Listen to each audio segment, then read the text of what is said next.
Chapter 811.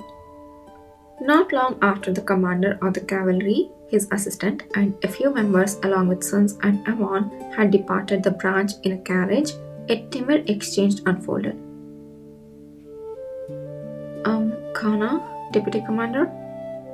Yes? Today is the funeral of the Duke Honi's family, isn't it? Kana lifted his gaze to Hosanna, who had asked the question. Despite not saying anything significant, the frail-looking young man from the south avoided eye contact, fiddling with his fingers as if he had committed a grave error. He hesitated before speaking again. It seems a bit noisy outside. It just came to my mind suddenly. Hosanna was remarkably bad at hiding things. Even without using any special abilities, it was easy to guess what he was thinking. It wasn't sudden. He's been worried about it all along. Yet, Kana responded with a smile, pretending to be oblivious. Yes, that's right. I met the commander and Yidhir earlier. They were dressed in funeral attire. Oh. The commander is naturally handsome, so there is no question about that. But you should have seen how surprised people were by Yidhir. Of course, Yidhir didn't like it. Kana greatly admired and sometimes respected her friend Yidhir Ale, who had no interest in personal adornment. So indifferent was he to such matters that on casual dress days, he alone would wear his stark black uniform, becoming a legend in his own right. His hair, always just long enough to potentially cover his eyes, and his consistently cool, expressionless demeanor meant few realized his potential to stand out if dressed up. Of course, some found his dark and intimidating air decadently attractive. Yidhir was a conspicuous figure in a different way than Kishir. It would have been more surprising if someone with his power didn't stand out. His silent presence alone drew attention. And Kana, often by either side, had inadvertently read many secret thoughts of those evaluating him. It wasn't intentional, she just hadn't mastered controlling her power. Nevertheless, there were times when Yidhir, usually so hidden in his plain uniform, would fully reveal his hidden gem-like qualities. That was one of the days when the commander ordered him to wear formal attire. Knowing his assistant had no flair for dressing up, the commander, who had dominated the capital's passion for years, would personally ensure Yidhir was properly attired. After his touch, Yidhir always emerged in a form that astonished his comrades, and today was no exception. It's all black attire, whether it's the uniform or the formal wear. How does he manage to look so good in it? The half-up hairdo was refreshing, but that wasn't all. Commander's skill is truly amazing. Wait, Yidhir has a half-up hairdo? So his hair is probably longer. When Yidhir appeared in his formal wear, the members whistled at the rear side. Even the imperial soldiers and passerby, seeing his neat appearance for the first time, were shocked, questioning if that handsome man was truly Yidhir Ale. Of course, this ceased when the incomparable Kishir appeared, but it was still amusing. Lost in a moment of pleasant reminiscence about the amusing scene, Kana quickly sobered up as she recalled the esteemed commander and her friend walking shoulder to shoulder. Let's stop thinking about that. It might bring back memories I have been trying to forget. Oh gosh, Kana is suffering from the TMI she accidentally peered into. Anyway, I was originally supposed to go with them, but I had to stay behind due to some work. I'm glad for it, but I'm a bit worried about Gakane, who went in my place. You know who Gakane is, right? Yes, the handsome cavalry member with red hair. Right, when it comes to Gakane, handsome is always the first word that comes to mind. As Kana laughed heartily, Hosanna managed a faint hesitant smile. Kana, maintaining a cheerful demeanor, quickly revisited the conversation in her mind. Today, Hosanna seems quite alright. Should I delve further and try to read more information? However, doing so would mean using a walk as an excuse to go outside. The basement of the southern branch was within Renevi's domain, which suppressed abilities, making it hard for Kana to use hers. Therefore, whenever she wanted to investigate Hosanna directly, she used the excuse of needing fresh air to step outside briefly with him. This was a secret Hosanna was yet unaware of.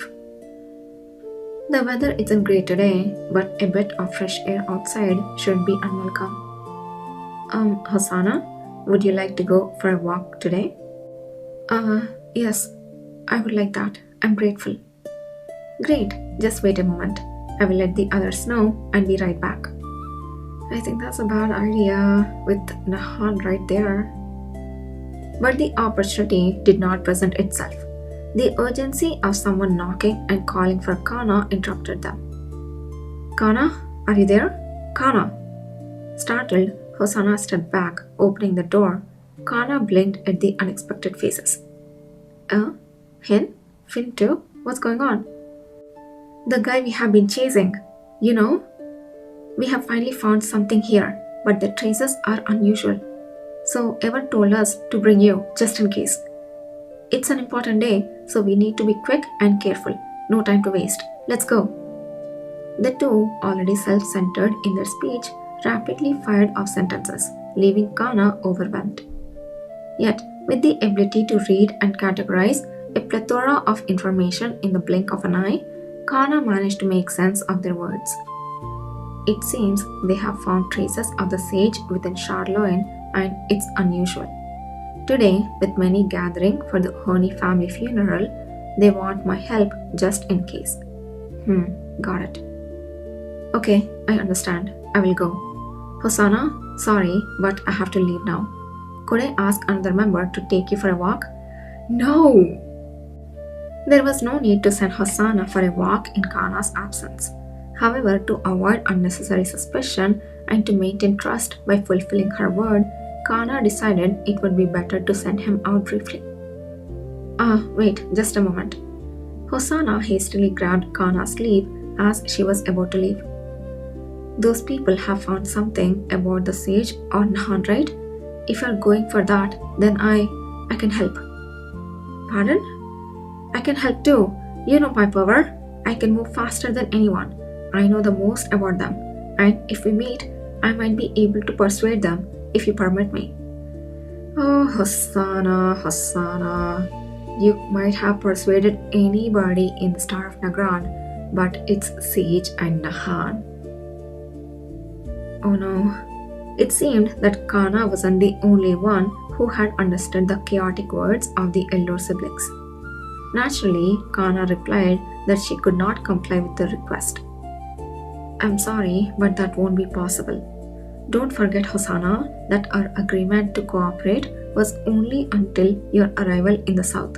Expecting more would be excessive. However, I will tell you what happened when I return. So, please go on your walk quietly. Why are you still sending him on a freaking walk? Kana's response was gentle yet firm, leaving no room for argument. A dejected Hosanna slumped down with a sad expression. As Kana left, she glanced back at her sleeve, which Hosanna had grabbed with a slight unease. See, even your senses are telling you that it's a bad idea.